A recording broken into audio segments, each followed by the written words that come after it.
एक मार्मिक कथा जो मेरे अंतर्मन को छू गई। शहर के एक अंतर्राष्ट्रीय प्रसिद्धि के विद्यालय के बगीचे में तेज धूप और गर्मी की परवाह किए बिना बड़ी लगन से पेड़ पौधों की काट छांट में लगा था कि तभी विद्यालय के चपरासी की आवाज़ सुनाई दी, गंगादास, तुझे प्रधानाचार्य जी तुरंत बुला रही हैं। गंगादास को आखिरी के 5 शब्दों में काफ़ी तेजी महसूस हुई और उसे लगा कि कोई महत्वपूर्ण बात हुई है जिसकी वजह से प्रधानाचार्य जी ने उसे तुरंत ही बुलाया है। शीघ्रता से उठा, अपने हाथों को धोकर साफ किया और चल दिया द्रुत गति से प्रधानाचार्य के कार्यालय की ओर। उसे प्रधानाचार्य महोदया के कार्यालय की दूरी मीलों की लग रही थी जो खत्म होने का नाम नहीं ले रही थी। उसकी हृदयगति बढ़ गई थी। सोच रहा था कि उससे क्या गलत हो गया जो आज उसको प्रधानाचार्य महोदया ने तुरंत ही अपने कार्यालय में आने को कहा। वह एक ईमानदार कर्मचारी था और अपने कार्य को पूरी निष्ठा से पूर्ण करता था। पता नहीं क्या गलती हो गई। वह इसी चिंता के साथ प्रधानाचार्य के कार्यालय पहुंचा। मैडम, क्या मैं अंदर आ जाऊं? आपने मुझे बुलाया था। हाँ, आओ और ये देखो। प्रधानाचार्य महोदया की आवाज़ में कड़की थी और उनकी उंगली एक पेपर पर इशारा कर रही थी।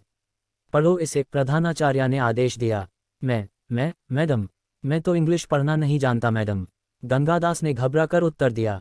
मैं आपसे क्षमा चाहता हूँ मैडम, यदि कोई गलती हो गई हो तो।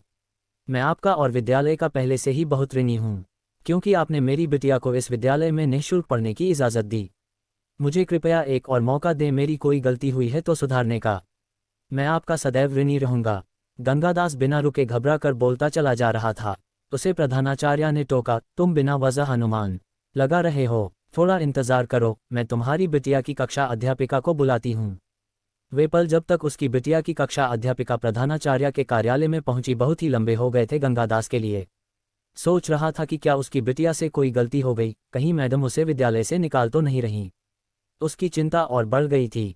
कक्षा अध्यापिका के पहुंचते ही प्रधानाचार्य महोदया ने कहा, हमने तुम्हारी बिटिया की प्रतिभा को देखकर और परख कर ही उसे अपने विद्यालय में पढ़ने की अनुमति दी थी। अब ये मैडम इस पेपर में जो लिखा है उसे पढ़कर और हिंदी में तुम्हें सुनाएंगी, गौर से सुनो। कक्षा अध्यापिका ने पेपर को पढ़ना शुरू करने से पहले बताया, आज मातृ दिवस था और आज मैंने कक्षा में सभी बच्चों को अपनी अपनी माँ के बारे में एक लेख लिखने को कहा। तुम्हारी बिटिया ने जो लिखा उसे सुनो। उसके बाद कक्षा अध्यापिका ने पेपर पढ़ना शुरू किया। मैं एक गांव में रहती थी, एक ऐसा गांव जहां शिक्षा और चिकित्सा की सुविधाओं का आज भी अभाव है। चिकित्सक के अभाव में कितनी ही मानें दम तोड़ देती हैं बच्चों के जन्म के समय। मेरी माँ भी उनमें से एक थी। उन्होंने मुझे छुआ भी नहीं कि चल बसी। मेरे पिता ही वे पहले व्यक्ति थे मेरे परिवार के जिन्होंने मुझे गोद में लिया। पर सच कहूँ तो मेरे परिवार के वे अकेले व्यक्ति थे जिन्होंने मुझे गोद में उठाया था। बाकी की नज़र में तो मैं अपनी माँ को खा गई थी। मेरे पिताजी ने मुझे माँ का प्यार दिया। मेरे दादा दादी चाहते थे कि मेरे पिताजी दोबारा विवाह करके एक पोते को इस दुनिया में लाएं ताकि उनका वंश आगे चल सके, परंतु मेरे पिताजी ने उनकी एक न सुनी और दोबारा विवाह करने से मना कर दिया। इस वजह से मेरे दादा दादी जी ने उनको अपने से अलग कर दिया और पिताजी सब कुछ, ज़मीन, खेती बाड़ी, घर सुविधा आदि छोड़कर मुझे साथ लेकर शहर चले आए और इसी विद्यालय में माली का कार्य करने लगे। मुझे बहुत ही लाड़ प्यार से बड़ा करने लगे। मेरी ज़रूरतों पर माँ की तरह हर पल उनका ध्यान रहता है। आज मुझे समझ आता है कि वे क्यों हर उस चीज़ को जो मुझे पसंद थी ये कहकर खाने से मना कर देते थे कि वह उन्हें पसंद नहीं है, क्योंकि वह आखिरी टुकड़ा होती थी। आज मुझे बड़ा होने पर उनके इस त्याग के महत्व पता चला। मेरे पिता ने अपनी क्षमताओं में मेरी हर प्रकार की सुख सुविधाओं का ध्यान रखा और मेरे विद्यालय ने उनको ये सबसे बड़ा पुरस्कार दिया जो मुझे यहाँ निःशुल्क पढ़ने की अनुमति मिली। उस दिन मेरे पिता की खुशी का कोई ठिकाना न था। यदि माँ प्यार और देखभाल करने का नाम है तो मेरी माँ मेरे पिताजी हैं। यदि दयाभाव माँ को परिभाषित करता है तो मेरे पिताजी उस परिभाषा के हिसाब से पूरी तरह मेरी माँ हैं। यदि त्याग माँ को परिभाषित करता है तो मेरे पिताजी इस वर्ग में भी सर्वोच्च स्थान पर हैं। यदि संक्षेप में कहूँ कि प्यार, देखभाल, दयाभाव और त्याग माँ की पहचान है तो मेरे पिताजी उस पहचान पर खरे उतरते हैं और मेरे पिताजी विश्व की सबसे अच्छी माँ हैं। आज मातृ दिवस पर मैं अपने पिताजी को शुभकामनाएं दूंगी और कहूंगी कि आप संसार के सबसे अच्छे पालक हैं। बहुत गर्व से कहूंगी कि ये जो हमारे विद्यालय के परिश्रमी माली हैं, मेरे पिता हैं। मैं जानती हूं कि मैं आज की लेखन परीक्षा में असफल हो जाऊंगी, क्योंकि मुझे माँ पर लेख लिखना था और मैंने पिता पर लिखा, पर यह बहुत ही छोटी सी कीमत होगी उस सब की जो मेरे पिता ने मेरे लिए किया।